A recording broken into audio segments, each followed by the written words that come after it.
감사합니다. 우리 부부들이 사랑으로 아름다운 가정을 세워나가기를 바랍니다. 오늘 우리가 함께 은혜 받을 하나님 말씀은 마가복음 14장 3절 말씀부터 9절 말씀까지입니다.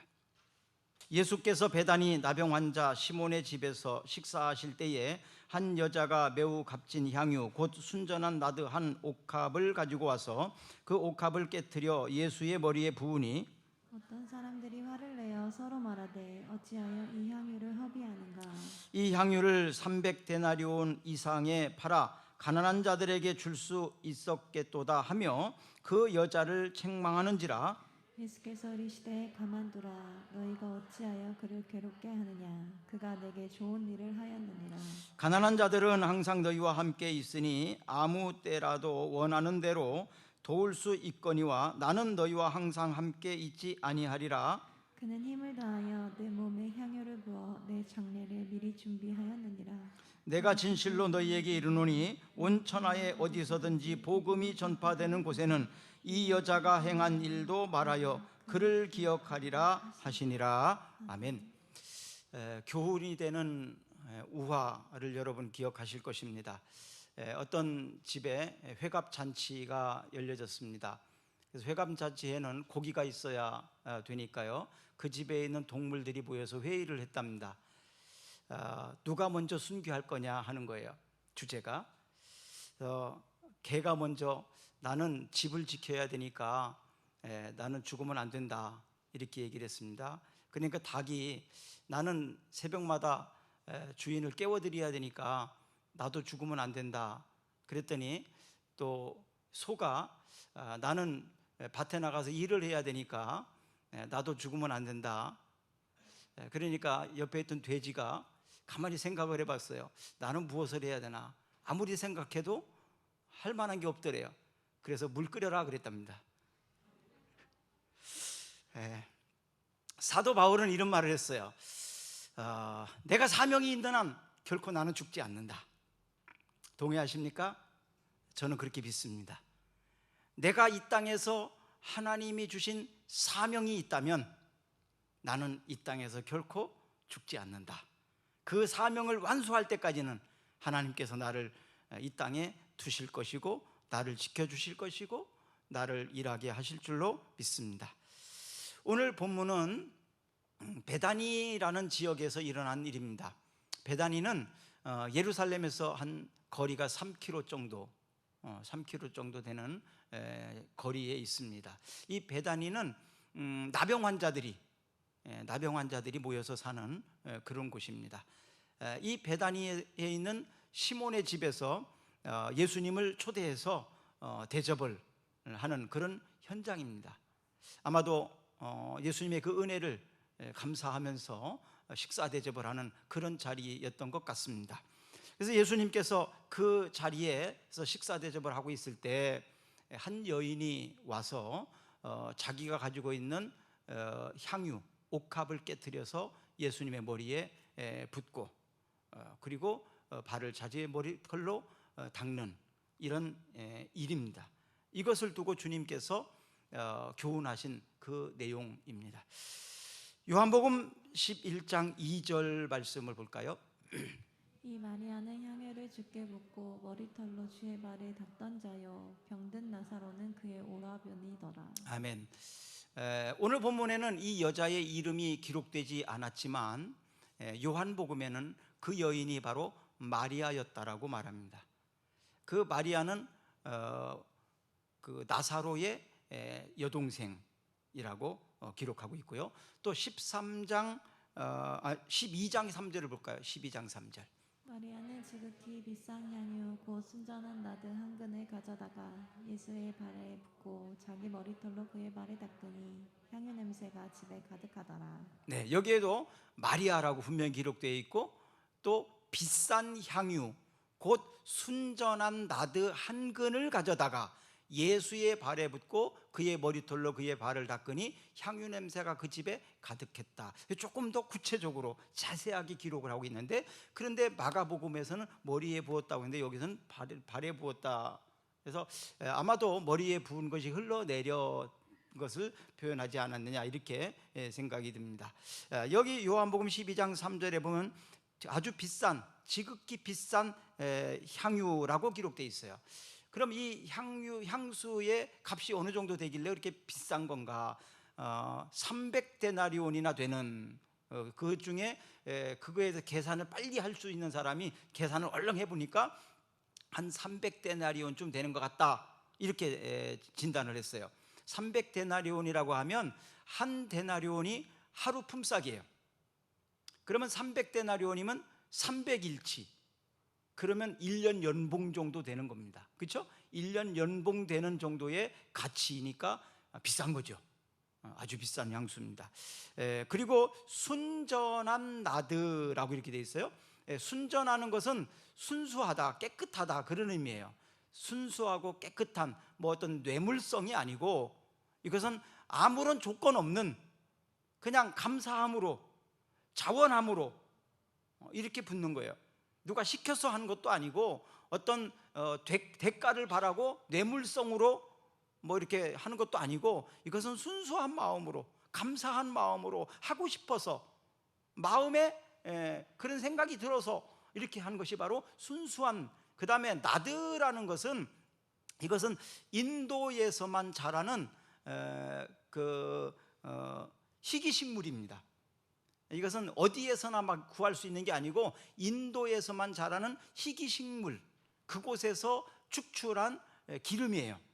그러니까 이것은 희소성이 있으니까 또 더 비싸겠죠. 그래서 이 나드라는 의미는 바로 그겁니다. 인도에서 자라는 어떤 희소성이 있는 신기한 그 식물에서 축출된 것이다 이렇게 보면 됩니다. 그리고 이 향수를 그냥 조금 부어서 정도가 아니고 아예 깨트려서 했다라는 의미죠. 깨트려서 했다는 것은 뭐예요? 재사용하지 않겠다는 겁니다. 그리고 깨트렸다는 건 다 부었다는 얘기죠. 그렇죠? 남기지 않았다는 얘기죠. 아예 깨트렸다는 얘기니까. 여러분들이 식당을 가면 우리는 남은 음식을 재사용하지 않습니다 뭐 이렇게 써놓기도 하고, 어떤 집은 남은 음식을 재사용하기도 하고 그러잖아요. 근데 남은 음식을 재사용하지 않는 집의 특징은 뭐냐 하면, 음식을 다 먹고 난 다음에 그 수거해 갈 때 어떻게 합니까? 큰 그릇에다가 막 다 들이붓습니다. 그죠? 막 들어부어가지고 한 데다 다 넣고 막 이렇게 해서 가져갑니다. 그런 집은 100% 재사용 안 하는 집이에요. 그렇죠? 근데 그냥 따로따로 이렇게 잘 이렇게 가져가는 사람들은 재사용할 수 있는 확률이 있는 집입니다. 바로 깨트려서 들었다는 얘기는 그냥 다 전부를 들였다, 재사용하지 않겠다 뭐 그런 의미입니다. 그러니까 남기지 않겠다는 그런 의미로 아예 깨트려서 부었다, 전부를 들였다 이런 의미로 생각을 하면 됩니다. 그러니까 방금 읽은 요한복음 12장 3절에 있는 것처럼 지극히 비싼 향유, 그리고 순전한 나드, 또 깨트려서 드렸다, 이런 단어 하나하나에서 주는 의미가 담겨져 있습니다. 이 여인의 헌신은 주님을 향한 마음이 바로 이런 마음이었습니다. 이런 마음이라는 거예요. 자, 오늘 본문 마가복음 14장 9절 말씀을 한번 같이 읽겠습니다. 내가 진실로 너희에게 이르노니 온 천하에 어디서든지 복음이 전파되는 곳에는 이 여자가 행한 일도 말하여 그를 기억하라, 기억하리라. 그러니까 복음이 전파되는 곳에는, 그래서는 이 여자가 한 일도, 이런 모범된 일을 한 것에 대해서 이런 헌신은 어떤 자세로 해야 되는지 교훈으로 삼으란 얘기죠. 그러니까 하나님 앞에 우리가 헌신을 하고 하나님 앞에 무엇을 드리거나 이럴 때 이 여인의 자세, 이 여인처럼 하는 것이 주님이 기뻐하시는 일이다 이런 얘기예요. 그러니까 우리가 헌금을 하든 아니면 어떤 봉사의 일을 하든 교회의 일을 하든 어떤 일을 하든지 이 여인의 마음처럼, 이 여인이 했던 것처럼 그렇게 하라는 얘기예요. 최선을 다해서, 그리고 정성껏, 힘껏, 그리고 순수한 마음으로, 뭐 누가 시켜서가 아닙니다. 억지로 하는 것도 아닙니다. 자원해서 즐거움으로, 그렇죠? 이렇게 할 때 주님께서는 그런 헌신을, 그런 마음을 기쁘게 받으신다 그런 얘기예요. 그리고 또 이 여인에 대해서도 많은 사람들에게 알려라. 모범된 사람이잖아요. 그가 한 행위도 훌륭할 뿐만 아니라 또 그 사람 자체가 참 귀한 사람이다, 기억할 만한 사람, 훌륭한 사람이다라는 것을 알리라는 얘기예요. 우리 이런 사람들을 역사의 길이 남는 사람, 그죠? 역사의 위대한 인물, 그렇게 볼 수 있을 겁니다. 좋은 신앙생활에 귀감이 되는 사람, 모델이 되는 사람. 우리 지난주에 모델 신앙에 대해서 말씀을 드렸는데, 고넬료, 이번 주에는 모델이 될 만한 아주 귀한 사람, 유명한 사람, 이름이 후대에 길이 남길 만한 사람, 그런 의미입니다. 이름을 남길 때 보면 어떤 사람은 악한 일로, 나쁜 일로 이름이 남겨진 사람이 있어요.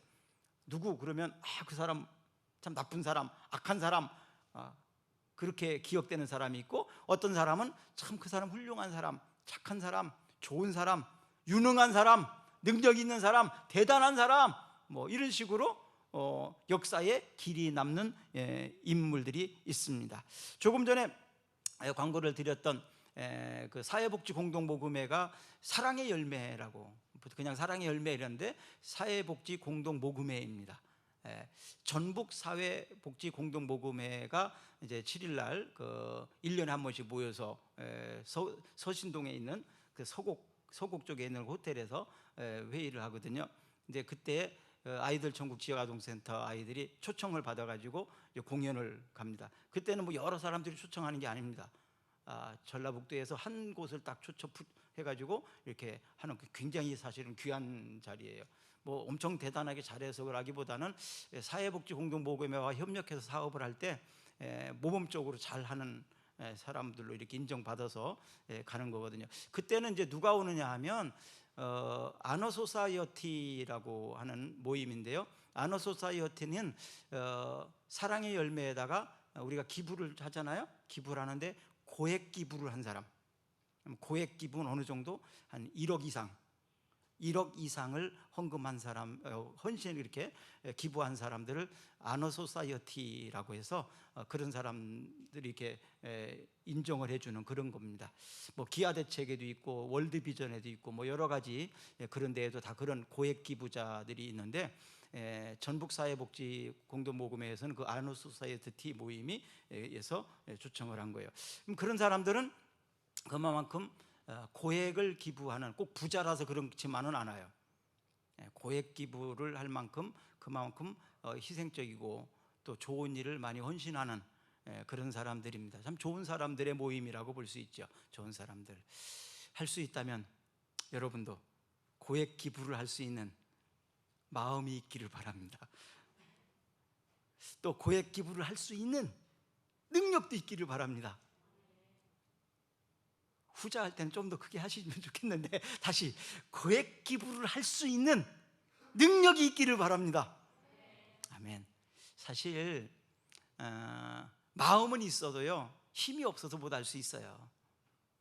그런데 할 수 있는 여력은 있는데 마음이 없어서 못 할 수도 있어요. 이 두 가지가 사실 다 맞아야 할 수 있는 게 헌금과 이런 기부죠. 그렇죠? 기부입니다. 할 수 있는 마음과 할 수 있는 믿음, 그리고 할 수 있는 능력이 있기를 주의 이름으로 축복합니다. 아멘. 네. 마태복음 5장 16절을 보겠습니다. 이같이 너희 빛이 사람 앞에 비치게 하여 그들도 너희 착한 행실을 보고 하늘에 계신 너희 아버지께 영광을 돌리게 하라. 이와 같이 너희 빛이 사람 앞에 비치게 하여 그들로 너희 착한 행실을 보고 하늘에 계신 너희 아버지께 영광을 돌리게 하라. 너희들의 착한 행실을 보고 하늘에 계신 하나님께 영광을 돌려라. 그러니까 우리가 착한 행실, 우리가 선하게 살고 착한 행실을 하게 되면 하나님께서 영광을 받으신다 이 말이에요. 착한 일을 많이 하면 저 네 집 아들이야, 그래서 아버지, 부모님들에게도 효도가 되는 거거든요. 그렇죠? 효도가 되지 않습니까? 네 집 아들이야, 참 훌륭하게 키웠네, 그런 말하잖아요. 그런 것처럼 우리가 착한 행실, 우리가 좋은 일을 많이 하면 하나님께서는 우리를 통해서 영광을 받으신다. 우리의 인생의 최대의 목표는 뭡니까? 하나님이 영광 받으시는 거 아니에요? 그러니까 하나님이 영광 받으시는 일이라면 우리가 무엇이든 할 수 있어야 되지 않겠습니까? 하나님께서 영광을 받으시는 일, 하나님이 영광을 받으시는 일, 그래서 선한 일, 선한 사업, 이런 것들을 많이 하는 개인이 돼야 되고 교회가 돼야 될 줄 믿습니다. 가끔 이제 뭐 아동센터나 이런 데에서 기부하는 사람들이나 어떤 사업하는 사람들이 이렇게 오잖아요. 그러면 전에 이제 아이들 천국하고 우리 교회가 같이 있을 때에도 똑같은 일이었지만 지금 이제 꿈사랑 지역 아동센터가 또 같은 건물에 있다 보니까 외부에서 그런 사람들이 와가지고 딱 하는 얘기가 뭐냐면 교회에서 하는 거네? 교회랑 같이 하는 일이네? 이런 얘기를 합니다. 그래서 어떤 사람들은 두 가지 반응이 나와요. 어떤 사람들은 이런 좋은 일들은 그냥 교회에서 하면 안 되나? 우리가 이게 도와줘야 되나? 이런 말을 하는 사람들도 있어요. 사실 그 말을 들을 때 얼굴이 조금 화끈거리는 부분도 있어요. 우리가 좀 여력이 된다면 이제 외부에서 지원 안 받아야 되겠다. 그냥 우리 교회가 그냥 다. 왜? 교회가 당연히 선한 일을 해야 되는데 우리가 여기 교회가 운영하는 데까지 와서 도와줘야 되나? 이런 생각을 가지고 있는 것 같더라고요. 그래서 참 잘못하면 하나님께 영광이 가려질 수도 있지 않을까 하는 두려움이 있어요. 사실은 우리는 하나님의 영광을 드러내기 위해서 하는 사업인데, 그렇죠? 그런 마음이 있어요. 그래서 실질적으로 좀 손해를 볼 때도 있어요. 잘 안 될 때도 있어요. 네, 교회에서 해야지 왜 우리가 여기까지 해야 되냐, 이런 마음을 가지고 있기 때문에 그런 게 있죠. 그래서 예수 믿는 사람들은 할 수 있다면 도움 받는 사람이 아니라 도움 주는 사람으로 살아야 되겠다. 얻어먹는 사람이 아니라 대접하는 사람으로 살아야 되겠다. 그래야 하나님께 더 큰 영광 올려드릴 수 있으니까. 아멘. 그래서 여러분들이 도와주고 대접하고 나눠줄 수 있는 사람으로 우리 예수 믿는 사람들이 살아야 되겠다. 그래서 잘 돼야 되겠다는 거예요. 그래서 열심히 공부해야 되고 열심히 사업도 하고 그래야 하는 거예요. 네, 주기 위해서, 나누기 위해서. 그래서 하나님께 영광이 되어지니까, 하나님께 영광이 되어지니까 선한 일에 착한 일에 부하고 나눠주기를 좋아하는 우리 교회와 여러분들이 되기를 주의 이름으로 축복합니다. 근데 이 착한 행실을 보면서 어떤 사람들은 그 착한 일을 하는 사람을 비난하는 사람도 있어요. 좋은 일을 했으니까 칭찬해 줘야 되는데, 잘했다고 박수 쳐줘야 되는데, 근데 옆에서 비꼬면서 비난하는 사람도 있어요.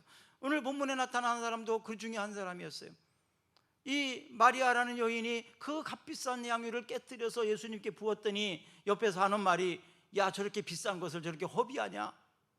땅에 쏟아가지고 한순간 말아먹냐? 1년 연봉이라 되는 엄청난 큰 돈인데 저거를 팔아가지고 가난한 사람들에게 나눠주면 얼마나 좋은 일인데, 어렵게 힘든 사람들에게 먹을 것을 공급해주면 얼마나 좋은 일인데 왜 저거를 저렇게 아깝게 허비하느냐? 이런 거예요. 세상적으로 보면 조금 일리도 있는 것 같이 느껴집니다. 그런데 사실은 그 사람의 마음과 중심은 그런 게 아니에요. 남이 칭찬받는 거 싫어하는 사람, 그런 말 합니다. 남이 잘하고 좋은 일을 하면 그게 질투가 나고 시기가 나고 셈이 나가지고 옆에서 그렇게 나쁘게 이야기하는 사람도 있습니다. 근데 이 바리새인과 서기관, 이런 사람들이 바로 그런 사람들 중에 하나예요. 자기들이 칭찬받아야 되고 자기들만 높임받아야 되는데 예수님께서 저 여인에 대해서 칭찬을 해주니까 그 셈이 나고 질투가 나서 비판하고 비난한 겁니다. 남이 잘 되는 꼴을 못 보는 그런 사람들 중에 하나겠죠. 마가복음 14장 4절과 5절 한번 읽어보겠습니다. 어떤 사람들이 화를 내어 서로 말하되 어찌하여 이 향유를 허비하는가? 이 향유를 300데나리온 이상에 팔아 가난한 자들에게 줄 수 있었겠도다 하며 그 여자를 책명한지라. 네, 여기에 어떤 사람들이 화를 냈대요. 뭐 자기 것도 가지고 그런 것도 아닌데, 공금을 가지고 그런 것도 아닌데 굳이 화까지 내야 될 필요가 있는가? 화를 냈대요. 그리고 그 다음에 보면 책망했다, 여자를 책망했다, 이런 표현을 썼는데요. 여기에 사용된 단어는요 아주 강한 겁니다. 그냥 단순히 그냥 왜 그랬냐, 이렇게 하면 더 좋을 거 아니냐, 이렇게 좋게 말했다는 의미가 아니에요. 여기에 나온 단어는 굉장히 모질게 아주 막 화를 내면서 감정적으로 비난하는 그런 분노의 감정을 가지고 있는, 쉽게 말하면 그런 얘기입니다. 분노의 감정을 가지고 말한 거예요. 분노의 감정을 가지고. 그러니까 예수님께서 이들에 대해서 이제 말씀하신 게, 자 6절을 한번 읽어보겠습니다. 예수께서 이르시되 가만두어라. 너희가 어찌하여 그를 괴롭게 하느냐? 그가 내게 좋은 일을 하였느니라. 예수님은 뭐라고 말씀하셨어요? 오히려 그 여인을 주둔하면서 보호하면서 왜 여자를 괴롭히냐? 이 여인은 나에게 좋은 일을 한 거다. 이렇게 보호를 하고 칭찬을 하시는 장면이 나옵니다. 다른 사람을 비난하고 책망하는 그런 사람들의 특징을 보면 어떤 사람은 몰라서 그러는 경우도 있어요. 잘 몰라서, 모르니까 그렇게 함부로 말할 수 있어요. 또 어떤 사람은 몰라서가 아니라 자기 자신의 나쁜 마음, 자기 자신의 어떤 허물, 연약함 이런 것이 탄로날까 봐 두려워서 오히려 상대를 더 책망하는 사람이 있어요. 자기가 그러니까 남도 그런 것으로 생각을 하고 더 비난을 많이 하는 그런 사람도 있습니다. 이런 사람들은 왜곡된 가치관을 가지고 있습니다. 이런 사람들은 삐뚤어진 마음을 가지고 있습니다. 왜곡된 가치관, 삐뚤어진 마음을 가지고 있어요. 지난주에 우리 교회 그 밖에 화장실 있지 않습니까? 거기다가 뭐 이렇게 잘 떨어지지도 않게끔 뭐 이렇게 붙여놨어요. 뭐였냐면 현대 한국 교회가 뭐 어떻게 됐다, 나쁘게 하는 그런 글입니다. 쫙 써놨어요. 그 잘 떨어지지도 않는 글을 갖다 막 붙여놨어요. 자기 신분도 밝히지 않고 전화번호도 쓰지 않고 붙여놨어요.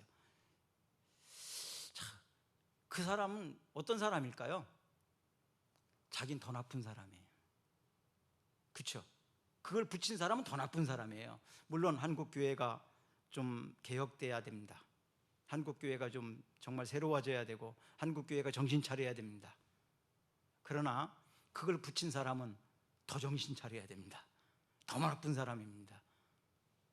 더 나쁜 사람이 더 좋은 사람한테 이런 경우가 참 많더라고요. 근데 좋은 사람은요, 나쁜 사람한테 되게 별로 그렇게 책망 안 합니다. 오히려 안타깝게 생각하고 불쌍히 생각하고 내가 어떻게 도와줘야 될까, 이런 생각을 오히려 더 많이 갖습니다. 근데 더 나쁜 사람은 일단 비난하고 비판하는 일에 앞장섭니다. 그래서 마태복음 7장 1절에 보면 비판을 받지 아니하려거든 비판하지 마라. 네가 헤아리는 것으로 너도 헤아림을 받게 될 것이다. 오히려 그렇게 말씀하십니다. 비난하기에 앞서서 나 자신을 돌아봐야 돼요. 비난하기에 앞서서 자신의 허물을 불쌍히 여겨달라고 오히려 기도해야 됩니다. 이런 왜곡된 가치관과 삐뚤어진 마음을 가진 사람은 탐욕의 눈이 멀어져 있어요. 탐욕의 눈이 멀어져 있어요. 그래서 남이 칭찬받는 것 자체를 보고 싶지 않아요. 그리고 늘 질투심과 샘 이런 것들로 가득 차 있습니다. 그래서 우리나라 속담에 사촌이 땅을 사면 배가 아프다는 뭐 이런 말도 있는 것처럼, 아니 사촌이 땅을 사는데 왜 배가 아파요? 남도 아니고 우리 친척인데 축하해주고 축복해줘야 되는 일 아닙니까? 그렇죠? 만약에 사촌이 잘못되면 내가 도와줘야 되는데 안 도와줘도 되지 않습니까? 오히려 얼마나 감사한 일입니까? 잘 되는 일인데 서로 비판하고 비난하는 마음이 생긴다면 나는 더 나쁜 놈이구나, 스스로를 돌아볼 수 있어야 합니다. 로마서 12장 2절을 볼까요? 너희는 이 세대를 본받지 말고 오직 마음을 새롭게 함으로 변화를 받아 하나님의 선하시고 기뻐하시고 온전하신 뜻이 무엇인지 분별하도록 하라. 아멘. 로마서는 11장까지가 세상 또 거듭남에 대해서 이야기를 하고 있고 12장부터는 예수 믿는 사람들이 이제 어떻게 살아야 되는지, 어떻게 신앙생활을 해야 되는지, 어떻게 교회 생활을 해야 되는지, 이게 12장부터 기록되어 있습니다. 그래서 로마서 전체를 보면 로마서는 교회관을 바르게 세울 수 있는 말씀이에요. 신앙생활과 교회 생활을 어떻게 할 거냐, 어떻게 바르게 할 거냐, 예수 믿는 사람이 어떻게 살아야 되느냐, 이런 것들에 대해서 잘 대변하는 것이 바로 로마서입니다. 로마서 12장부터 시작된다고 그랬잖아요. 로마서 12장 1절과 2절을 보면 바로 그 부분에 대해서 먼저 결론 부분처럼 이야기를 합니다. 너희는 이 세대를 본받지 말고 오직 마음을 새롭게 함으로 변화를 받아 하나님의 선하시고 기뻐하시고 온전한 뜻이 무엇인지 분별하도록 해라. 정확하게 판단하고 분별하도록 해라. 이 판단이 잘못되면 가치관, 왜곡된 가치관을 가지고 있으면, 삐뚤어진 마음을 가지고 있으면 세상이 그렇지 않은데도 그렇게 보이게 되어 있습니다. 하나님의 마음, 하나님의 선하심, 하나님이 기뻐하신 하나님의 온전한 뜻이 무엇인지를 먼저 생각해야 합니다. 하나님은 가장 소중한 독생자 예수 그리스도를 우리들에게 아낌없이 주셨어요. 십자가에 못 박아서. 제 사용 아닙니다. 목숨과 바꾼 그런 일입니다. 로마서 8장 32절을 한번 읽겠습니다. 자기 아들을 아끼지 아니하시고 우리 모든 사람을 위하여 내주시니까 어찌 그 나이가 함께 모든 것을 우리에게 주시지 아니하겠느냐. 자기 아들을 아끼지 아니하시고 우리 모든 사람을 위하여 내어주시니가 어찌 그 아들과 함께 모든 것을 우리에게 주시지 아니하겠느냐. 아들까지 준 하나님인데 뭘 못 주겠느냐, 그런 얘기입니다. 무엇을, 그보다 더 가치 있는 게 어디에 있겠느냐. 이게 하나님이 우리를 향한 사랑의 마음입니다. 하나님이 우리에게 주고 싶은 그런 마음입니다. 아까운 게 없어요. 하나님이 우리에게 대하여 하실 때 오히려 더 못 주어서 더 해주고 싶은데, 이런 마음입니다. 이것이 자식을 향한 부모의 마음 아닙니까? 그런데 가끔 오해를 하잖아요. 우리 부모님은 인색한 사람인 것처럼, 내가 아무리 쫄르고 달라고 해도 안 주는 그런 인색한 부모로, 내가 인색한 사람으로 오해받을 때가 있지 않습니까? 때때로 하나님도 그런 오해를 받으실 때가 있는 것 같아요. 하나님의 마음을, 하나님을 잘 몰라서 그러는 거예요. 그거는 하나님은 더 주고 싶어 하십니다. 더 크게 주시고 싶어 하십니다. 문제는 내가 그렇게 준비되지 않았다는 거예요. 내가 준비되지 않은 건 생각하지 아니하고 더 많이, 더 큰 거를 주시기를 원하는 그런 마음, 그게 잘못된 거죠. 신앙생활을 하는 사람들을 보면 그냥 종교적으로 신앙생활하는 사람이 있고요, 예수님의 제자로서의 신앙생활하는 사람이 있어요. 종교적으로 신앙생활하는 사람들의 특징은 뭐냐 하면 항상 나 중심이에요. 내가 중심이에요. 또 나를 위해서, 다른 사람들도, 심지어는 신앙도 하나님도 다 나를 위해서 하는 그런 신앙이에요. 그런데 제자의 삶을 살아가는 사람은 항상 하나님 중심입니다. 하나님이 어떻게 하면 영광을 받으실까? 하나님 앞에 내가 어떻게 부끄럽지 않게 살 수 있을까? 하나님의 영광을 가리는 사람이 되지 말고 하나님의 영광을 돌리는 사람이 돼야 되는데, 그래서 예수님처럼 살 수 없을까? 예수님 마음, 예수님의 그 인자하심, 그 본받기 위해서 살려고 애쓰고 노력을 합니다. 종교적인 삶에서 신앙적 그 제자의 삶으로 속히 성숙되는 우리가 되었으면 좋겠습니다. 자, 오늘 본문에 나와 있는 이 여인은 항상 예수님이 감사하는 마음이 있고 예수님의 사랑에 대한 어떻게 하면 보답을 할 수 있을까? 그 기회를 노리고 있다가 기회를 잡은 거예요. 그래서 마침 베다니, 그 가까운 곳에 예수님이 오셨다는 얘기를 듣고 그 잔치집에 자기가 그렇게 아끼던 귀한 향수를 가지고 달려가서 깨트려서 부어드린 겁니다. 기회를 잘 잡은 거죠. 자, 마가복음 14장 7절과 8절 말씀 한번 읽어보겠습니다. 가난한 자들은 항상 너희와 함께 있으니 아무 때라도 원하는 대로 도울 수 있거니와 나는 너희와 항상 함께 있지 아니하리라. 그는 힘을 다하여 내 몸에 향유를 부어 내 장례를 미리 준비하였느니라. 아멘. 가난한 자들은 너희들이 언제든지 도울 수 있다. 이제 예수님의 죽으심, 십자가를 지시는 날이 얼마 남지 않은 상황입니다. 예수님은 그 길을 향하여 좀 뚜벅뚜벅 가고 있는데 어쩌면 이 마음, 이 말씀 속에서 예수님의 고독함, 예수님의 외로움, 이런 것들이 담겨 있는 것 같은 느낌이 듭니다. 홀로 그 길을 가셔야 되는데, 그리고 이 내가 죽으러 가는 그 십자가의 길은 나를 위한 게 아니고 내가 너희들을 위해서 내가 이렇게 하러 가는 일인데, 누구도 그 일에 대해서 예비하거나 인정해 주거나 함께하는 그런 없이 홀로 가는 그 마음, 예수님의 마음이 좀 느껴지지 않습니까? 그런데 하나님께서 이 여인을 보내셔서 예수님을 위로한 겁니다. 예수님을 격려한 겁니다. 하나님이 그 길을 알고 계시고 그 길을 잘 갈 수 있도록 격려해 주는 거예요. 그래서 이 여인이 그 비싼 향유를 예수님의 머리에 부으면서 그래서 예수님은 그 다음에 예수님의 장래 뭐 이런 표현들까지 썼지 않습니까? 이 일을 위해서 이 여인이 귀하게 쓰임 받은 거다. 이런 칭찬을 하신 겁니다. 근데 다른 사람들은 허비했다고 말했지만 예수님은 엄청 귀하고 예수님 개인적으로 큰 위로를 받고 격려를 받았던 일이다라고 표현하고 있는 겁니다. 목회의 길을 가면서 사실 웃을 때도 있고 울 때도 있고 힘들 때도 있고 그렇지 않습니까? 그러다가 가끔 위로하고 격려해 주는 분들이 있어요. 목사님 힘내세요. 저도 기도할게요. 미약하지만. 그러면서 또 불러서 식사 대접해 주시는 분도 있고 뭐 티를 이렇게 사서 이렇게 보내주시는 분도 계시고, 그런 데 생각하면 더 열심히 해야지, 더 열심히 해야지, 이런 격려가 되지 않습니까? 그런 것처럼 이런 격려와 위로는 예수님도 받으셨던 것처럼 서로에게 격려와 위로가 필요합니다. 자녀들은 부모님에게 가끔 그런 격려가 필요합니다. 엄마 힘내세요, 제가 있잖아요. 얼마나 이게 힘이 됩니까? 선생님 제가 좀 더 열심히 할게요. 얼마나 격려가 됩니까? 그렇죠? 이게 서로가 격려가 되고 위로가 되는 가족이 되시기를 축복합니다. 아멘. 서로 격려해 주세요. 서로 격려해 주세요. 어깨가 축 처져 있거든 남편을 격려해 주시고, 아내도 격려해 주시고, 자식들도 조금만 더 힘내자, 조금만 더 힘내자, 이렇게 손 한번 잡아주고, 그러면 또 힘이 나지 않습니까? 그렇죠?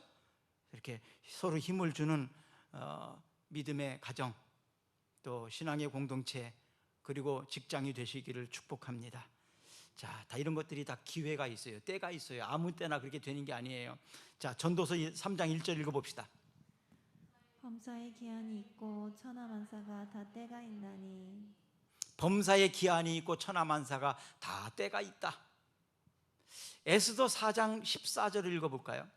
이때 내가 만일 잠잠하여 말이 없으면 유다인은 다른 데로 말미암아 노인과 구원을 얻으려니와 너와 내 아버지 집은 멸망하리라. 내가 왕후의 자리에 얻은 것이 이때를 위함이 아닌지 누가 알겠느냐 하니. 아멘. 이것은 모르드게가 에스더 왕후에게 한 얘기인데요, 우리 민족이 지금 다 죽게 생겼다. 하나님께서는 너를 왕후로 세운 것은 너를 통해서 우리 민족을 구원하기 위함이다. 그것이 네가 왕후가 된 이유가 아니겠느냐.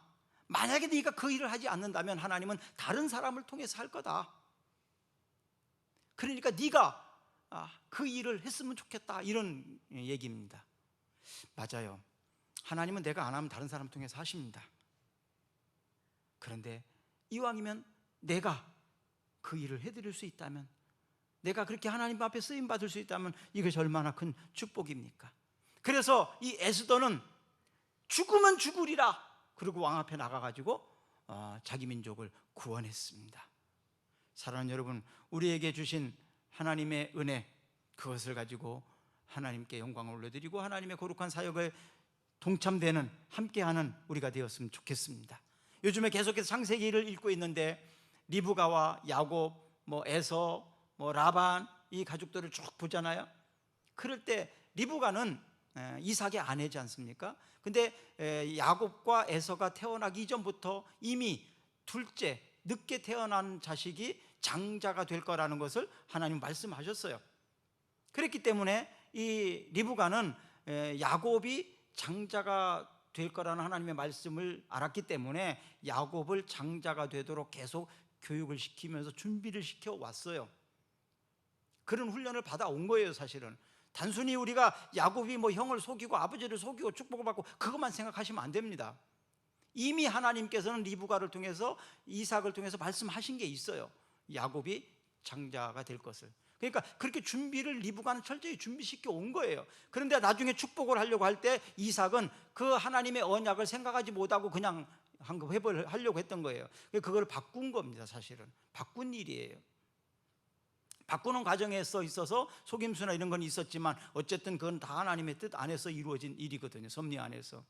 자, 중요한 것은 뭐냐 하면 야곱은 하나님께 받은 그 언약대로 장자가 돼야 되겠다는 준비, 그리고 그것을 위해서는 어떤 방법이든 하겠다, 뭐 이런 자세였고, 에서도는 어떤 겁니까? 장자의 명분을 가볍게 여긴 사람, 소홀히 여긴 사람. 이건 뭐예요? 신앙적인 일, 영적인 일, 하나님의 약속, 언약, 이런 것을 그냥 가볍게 여긴 거예요. 농담처럼 여긴 거예요. 그래서 결국 장자권을 빼앗긴 겁니다. 이분은 이것을 잃어버리면 안 됩니다. 자, 준비된 자를 준비된 만큼 사용하는 겁니다. 전혀 준비가 되지 않았는데 그냥 바로 사용할 수 없어요. 준비된 자를 준비된 만큼 사용하십니다. 그렇기 때문에 준비하고 있어야 됩니다. 하나님께서 우리를 준비시키실 때 준비해야 합니다. 왜 하나님께서 우리에게 기도를 시킵니까? 기도시키는 이유가 있어요. 왜? 견뎌나가라고, 버텨나가라고, 또 바르게 판단하고 분별하고 가라고 기도시키는 거예요. 근데 우리는 그걸 잘 모르고 그냥 기도하지요. 닥쳐보면 압니다. 왜 하나님이 우리를 기도시키셨는지, 왜 하나님이 나를 준비시키셨는지, 왜 하나님이 나에게 자격을 구비시켰는지 몰랐지만 그때는 다 구비해 놨더니 하나님께서 딱 불러서 쓰시는 거예요. 그래서 준비하셔야 됩니다. 잘 준비하고 있어야 돼요. 왜? 어느 때 어느 순간 나에게 기회가 올지 모르니까. 그래서 우리가 슬픈 것은 기회가 주어지지 않은 것이 아니라 내가 준비되지 않은 것이다. 기회가 안 온 게 아니에요. 기회가 왔는데 내가 준비되지 않아서 그걸 할 수가 없었던 거예요. 그래서 준비하고 있어야 됩니다. 언제든지 준비하고 있어야 돼요. 그래서 기회가 딱 오면 바로 할 수 있도록, 나중에 하지 아닙니다. 여러분, 10명의 처녀 이야기 알지 않습니까? 지혜로운 슬기로운 5 처녀는 등과 기름을 가득 채워서 준비를 해놓고 있었어요. 그런데 미련한 5명의 처녀는 등은 갖다 놨지만 기름이 있는지 없는지는 보지 않았어요. 그런데 신랑이 생각보다 늦게 왔어요. 그래서 빨리 등을 가지고 나가야 되는데 등을 켜려고 보니까 슬기로운 5 처녀는 기름이 들어있으니까 당연히 불을 켜줘서 바로 들고 나갈 수 있었어요. 그런데 등은 있지만 기름이 없는 미련한 5명의 처녀는 기름이 없으니까 불을 켤 수 없지 않습니까? 옆에 있는 사람은 나눠달라고 할 수 있는 상황도 아니에요. 나눠줄 수도 없어요. 그래서 얼른 기름을 사러 갔다 왔어요. 이미 신랑은 가버렸어요. 기회가 떠나버린 거예요. 자, 사랑하는 여러분, 준비하고 있어야 됩니다. 언제든지. 그래서 준비된 자에게 기회는 축복입니다. 그러나 준비되지 않은 자에게 기회는 저주입니다. 이 사실을 알아야 됩니다. 단순히 기회가 없어진 게 아니에요. 그건 저주입니다. 히브리서 12장 17절을 보겠습니다. 너희가 아는 바와 같이 그가 그 후에 축복을 이어받으려고 눈물을 흘리며 구하되 버림바가 되어 회개할 기회를 얻지 못하였느니라. 회개할 기회를 얻지 못하였느니라. 얼마나 큰 저주입니까? 악한 사람들에게 기회는요, 탐심과 이기심, 욕심, 이런 것들이 드러납니다. 이 여인의 선한 이 일에 있어서 악한 사람들은 오히려 그것을 가지고 300데나리온이나 되는 이 비싼 것을 왜 허비하느냐. 그래서 예수님께 책망받습니다. 가만히나 있었으면 중간이라도 갔겠지. 그러나 착한 사람에게는요, 예수님을 내가 대접할 수 있는 기회, 예수님께 내가 헌신할 수 있는 일, 내가 선한 행동을 나타낼 수 있는 일이었던 거였어요. 자, 이 여인과 여기에 많은 사람들이 있었을 텐데 이 여인이 특별히 부각된 것은 뭘까요? 예수님을 감동시키는 특별한 행동이 있었기 때문입니다. 다른 사람보다 좀 더 기억에 남으려면 어떻게 해요? 특별한 행동이 있어요. 어떤 비범한, 더 정성이 있는 어떤 비싼 대가를 치르는 게 있어요. 주일날 교회를 올 때 그냥 시간 있으면 오고 시간 없으면 안 오고, 기회 되면 오고 기회 뭐 잘 안 되면 그냥 말고, 이런 사람과 신앙생활 할 때, 예배 드리러 올 때 정말 이거 막 그 교회를 가면 야단 맞고 혼나면서, 그전엔 그랬어요. 저도 그랬거든요. 교회 간다고 얼마나 혼났는지 몰라요. 막 그러면서 몰래 교회 가고 그럴 때 있었어요. 아니면 먼 거리에서 많은 비용을 지불하면서 뭐 택시를 타고라도 그렇게라도 교회 와서 막 예배를 드리는 사람은 그 한 시간이 얼마나 귀한 게입니까? 그냥 가까운 데서 잠깐 온 사람하고 몇십만 원을 들여서 교통비를 들여서 온 사람하고 예배 드리는 한 시간이 같은 가치가 아니에요. 가치가 달라요. 똑같은 시간은 한 시간이지만 그 가치는요, 그 사람은 그냥 시간이 있어서 온 사람이고 엄청난 대가를 지불하고 온 사람이고 가치가 다릅니다. 값어치가 다릅니다. 예배의 가치가 다릅니다. 제가 신학교 4학년 때 대전에서 조광택시를 좀 1년 동안 정식 직원으로 들어가서 운행한 적이 있거든요. 근데요, 그때는 교대를 하잖아요. 2교대를 해주는데 주일날도 배차를 하더라고요. 주일날 교회 가야 되는데 배차를 해요. 어떻게 해야 될까요? 예배 시간만 차 세워놓고 예배 드리면 그냥 그래도 뭐 그렇게라도 하는 게 감사. 근데 왜냐하면 다 또 산악금을 내야 되잖아요, 그렇죠? 근데 저는 그냥 배차 안 받으면 안 되니까 안 된대요. 알았다고. 택시 갔다가 교회에다가 세워놓고 하루 종일 그냥 예배 드리고 애들 가르치고 그리고 저녁에 이제 다시 또 갖다 주는 거예요. 어떻게 해야 됩니까? 물어내야죠. 이제 하루 동안 안 버는 거 물어내야 됩니다. 물어냈죠. 몇 번 그렇게 했어요. 그랬더니 나중에 빼주더라고요. 쟤는 일 안 하니까 그래 빼주더라고요. 주일날 그 다음부터는 배차를 빼주더라고요. 그때 그 마음 압니다. 일을 해야 되고 돈을 벌어다가 산학금을 내야 되는데 하루 일당. 근데 일 안 하고 내가 개인적으로 물어줘야 되는, 그거 다 물어내야 되는 거잖아요. 그렇게 물어내면서 예배를 드리고 아이들을 가르치고 사역을 할 때 자세가 얼마나 많은 대가를 지불하는 일입니까? 그런 때와 그렇지 않은 때와 활용도가 다릅니다. 그만큼 내가 비싼 대가를 지불하면 가치가 높은 거예요. 나에게는. 다른 사람은 똑같은 일이지만 내게는 가치가 있는 거예요. 내가 낳은 자식, 내가 키우는 아이들 가치가 다른 이유 있지 않습니까? 그래서 가족과 남은 다르지요. 이 마리아의 예수님의 섬기는 마음은 그런 대가를 지불한 믿음이었습니다. 요한복음 14장 10절과 11절 한번 읽어보겠습니다. 내가 아버지 안에 거하고 아버지께서 내 안에 계심을 믿으라. 그렇지 못하겠거든 행하는 그 일로 말미암아 나를 믿으라.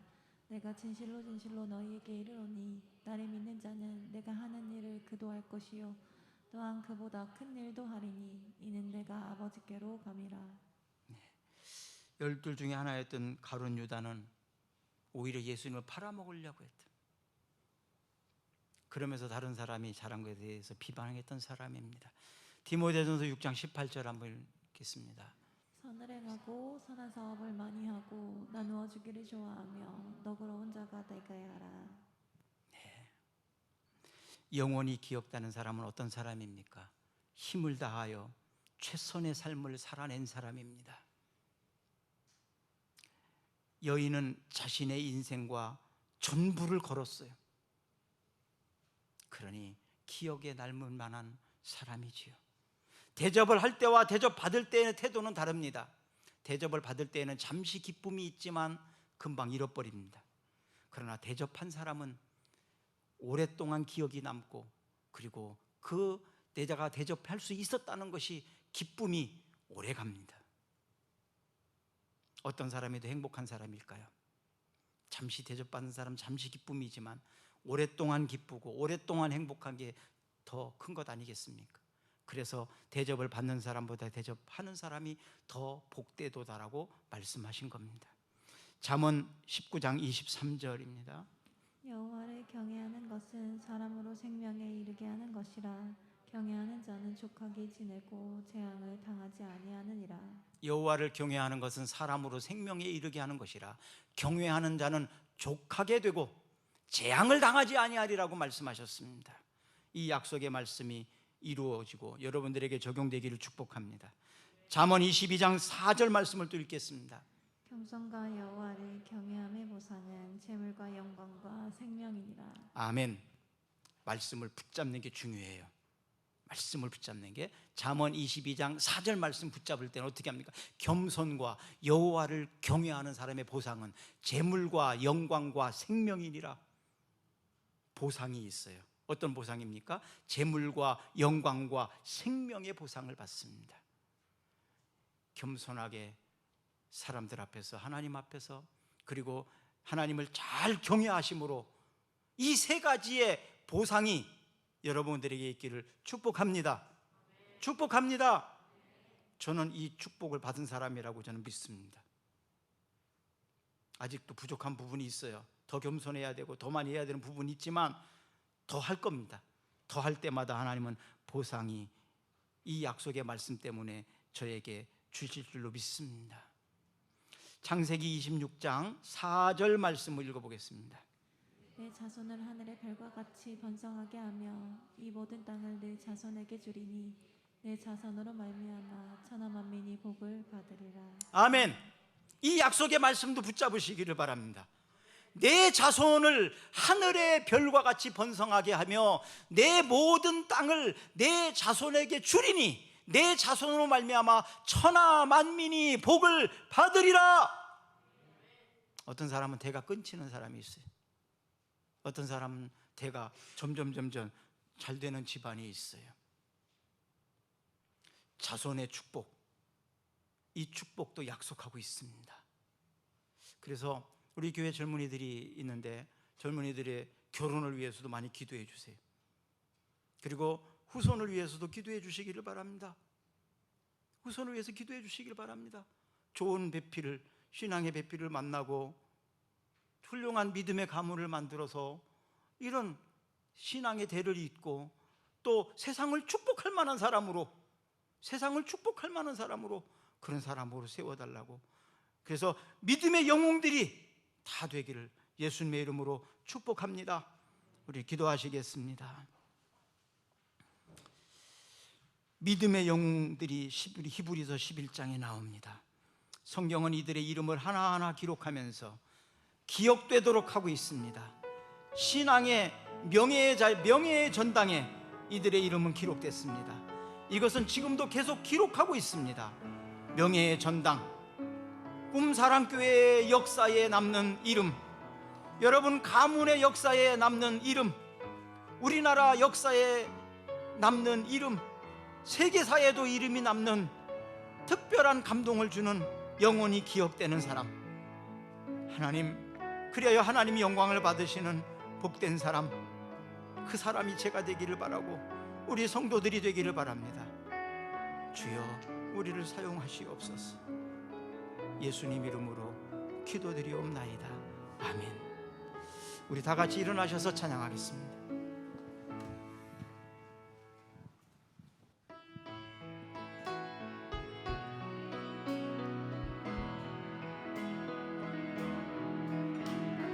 선한 능력으로 아시네 그 크신 팔로 날 붙드시네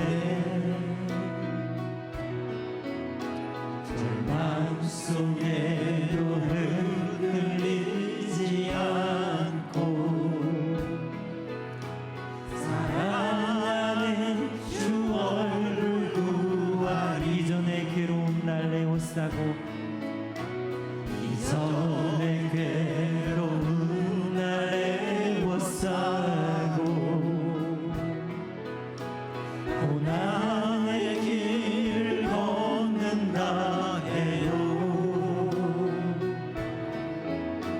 주님께 모두 맡긴 우리 영혼 끝내 승리의 날을 맞으리 주님이 마신 고난의 승잔을 우리도 감사하며 받으리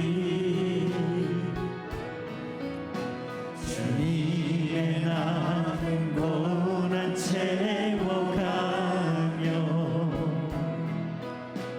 예수와